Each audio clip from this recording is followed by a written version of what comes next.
नमस्कार, स्वागत है आपका यू न्यूज में। मैं हूं आपके साथ शिवानी। चले रुक करते हैं आज की बड़ी खबरों पर। आज के बजट के बारे में तो आप लोगों को पूरी जानकारी मिल गई है। बजट प्रस्तुत कर दिया गया है और इसमें माननीय उप मुख्यमंत्री ने बजट पेश किया है और बहुत अच्छे ढंग से संक्षेप में वहां भाषण दिया विधानसभा में, और उसके बाद बजट के महत्वपूर्ण विषयों पर उन्होंने चर्चा भी कर दी है। तो इन सब चीजों के बारे में आपको मालूम है कि हम लोगों ने बजट में हर क्षेत्र के बारे में ख्याल रखा।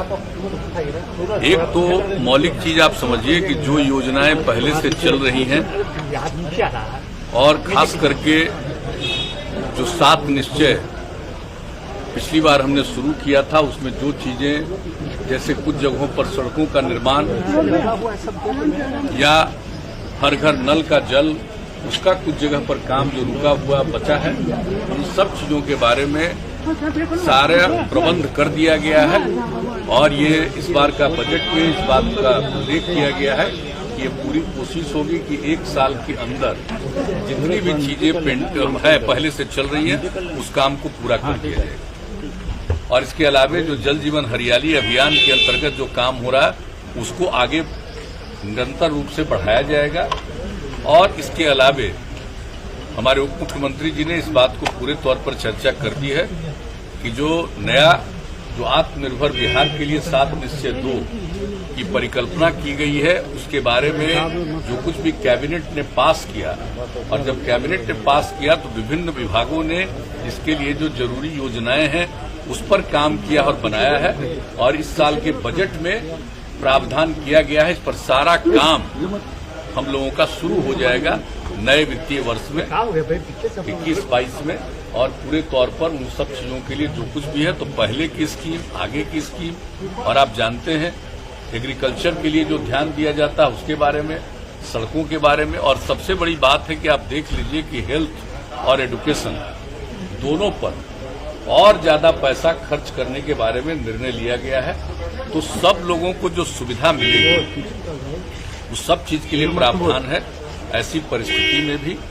जबकि आप जानते हैं कि इस बार जो पिछले 11-12 महीने से जो कोरोना का दौर चला है तो उसका तो एक प्रभाव पड़ा ही है, लेकिन इन सब चीजों के बावजूद हम लोगों का मन है कि हम लोग निश्चित रूप से आगे बढ़ाएंगे। और कोरोना के दौर में भी जो लोगों को राहत पहुंचाने के लिए केंद्र का सहयोग तो मिला ही है, लेकिन राज्य सरकार ने भी जितने बड़े पैमाने पर राशि का व्यय किया है, 10,000 करोड़ रुपया से ज्यादा इस काम में काम किया। तो ये सब काम तो किए ही हम लोग, लेकिन इसके आगे अगले साल के लिए और अच्छे ढंग से बिहार की प्रगति हो, इसके लिए हम लोग प्रयास कर रहे हैं। और बजट में एक एक चीज का प्रावधान किया गया है और हमारे मुख्यमंत्री जी ने तो पूरे तौर पर आपको बता दिया है और हाउस में भी बताया है, संक्षेप में ही एक एक चीज के बारे में उन्होंने चर्चा कर दी है। और इसके अलावा आप लोगों के समक्ष भी इन लोगों ने बता दिया। तो हम लोगों को इस बात पर एकदम बिल्कुल, जिसको कहिए कि इसके प्रति हम लोगों का एकदम, जिसको कहिए कि डेडिकेशन है, हम लोग बिल्कुल इस बात को लेकर के वचनबद्ध ही नहीं है। हम उस पर अनुपालन करना चाहते हैं, उसको क्रियान्वित करना चाहते हैं। उसके लिए बजट में बहुत सारे प्रावधान किए गए हैं ऐसी परिस्थिति में, जबकि आप जान रहे हैं कि आर्थिक स्थिति पर पूरे दुनिया में, पूरे देश में सब पर असर पड़ा है। तो हम लोग उसके अलावे भी सब काम को आगे बढ़ाना चाहते हैं और करना चाहते हैं। सबका सहयोग मिलेगा, सब लोग मिल करके बिहार को आगे बढ़ाने में रोजगार सृजन की बात भी कही गई है आने वाले 5 सालों में 20 लाख रोजगार सृजन। हाँ, वो भी कहा है। जो आजकल तो लोग बोलते रहते हैं 19 लाख 19 लाख, हम लोगों का 7 निश्चय 2 जो आत्मनिर्भर बिहार के लिए देखा नहीं, उसमें लिखा हुआ है सरकारी और गैर सरकारी हर प्रकार से लोगों को प्रेरित करेंगे और 20 लाख से भी ज्यादा लोगों के लिए रोजगार का अवसर मिले, इसके लिए हम लोग काम करेंगे। देखिए वो तो बात नहीं समझते हैं, तो तीनों न बनेगा साहब। आपको मेडिकल यूनिवर्सिटी बनेगा, और जो हमारे जितने इंस्टीट्यूशंस हैं आपको इंजीनियरिंग, तो इंजीनियरिंग यूनिवर्सिटी भी बनेगा और उसके अलावा खेल के लिए भी एक विश्वविद्यालय बनाने की बात है। और चूंकि आप जानते हैं कि राजगीर में इतने बड़े पैमाने पर काम हो रहा है, तो यही तय किया गया कि और कहीं किसी जगह लेने की जरूरत नहीं पड़ेगी, वहीं पर विश्वविद्यालय बनाएंगे। तो जान रहे हैं आज का तय नहीं है, ये तो 10 साल पहले से तय है और उस पर काम होना जितने बड़े पैमाने पर शुरू हुआ है।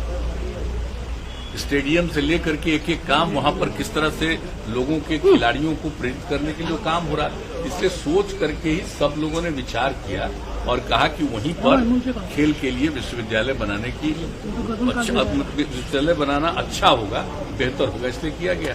और बाकी हम लोग इंजीनियरिंग के लिए भी और मेडिकल के लिए भी यूनिवर्सिटी बनाएंगे, हम लोगों ने तय कर लिया। और आप जानते हैं कि इसके लिए हम लोगों ने आपस में देखना शुरू कर दिया है कि किसका कहाँ होगा, तो उसके लिए भी सब तैयारी चल रही है। और जब वो अंतिम हो जाएगा कि कहाँ पर और क्या बनेगा, तो उसके बारे में फिर बात इसको घोषणा की जाएगी, हम लोग बनाएंगे। बड़े बड़े जो मैचेस होते हैं मुख्यमंत्री जी अन्य राज्यों में, लगता है कि बिहार में भी स्पोर्ट्स अकेडमी बनने से काफी अच्छा होगा। देखिए, स्पोर्ट्स को बढ़ावा देने के लिए तो आप जान रहे हैं हम लोग प्रारंभ से ही पूरी कोशिश करते हैं।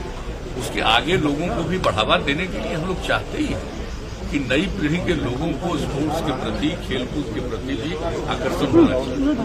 सबको पढ़ना चाहिए, लेकिन सिर्फ पढ़ना ही काम नहीं, उसके अलावा खेलकूद के प्रति भी आकर्षण पैदा होता है, तो उसका स्वभाव ही नहीं बेहतर बनेगा, बल्कि उसका भविष्य भी और बेहतर बनेगा। तो पढ़ाई के साथ साथ इन सब चीजों के लिए कार्य पर सर केस किया जा रहा है, सोशल मीडिया पर राष्ट्रपति लीग की फोटो डाली है। आवाज नहीं आ रही, क्या कह रहे हैं इसमें? मैं कह रहा हूँ कि पत्रकारों पर केस किया जा रहा है सर, बिहार बोर्ड के पेपर मामले को लेकर। पत्रकारों को ही केस किया जा रहा है, पत्रकारों को क्या सोशल मीडिया पर सर? नहीं, ये हम नहीं जानते हैं, लेकिन जब ये बात आई है तो हमने जरूर हमारे कार्यालय से ही ये पूछा गया है और उन लोगों को बताया गया है कि जो भी स्थिति इसके बारे में बताइए। लेकिन अभी आप जानते हैं कि हम 2 बजे के थोड़ा पहले यहाँ पर लौट करके आए हैं, तब हमको जानकारी मिली कि यह बात जो उन लोगों ने कहा सही नहीं, हम के पूरे तौर पर देख करके जांच करके आप ही लोग मीडिया के समक्ष इन सब चीजों को बता दीजिए। और जो पहले एक बात आई थी, तो उसके बारे में जो बात आई थी तत्काल उस पर जांच करना, कार्रवाई करना, और कहा गया है कि हर दृष्टिकोण से एक एक चीज पर सजग रहिए और ताकि इस तरह से कोई नहीं कर सके। तो ये सब बातों के बारे में कहा गया है। मेरे साथ बस इतना ही। बाकी की तमाम खबरों के लिए देखते रहिए यू न्यूज़।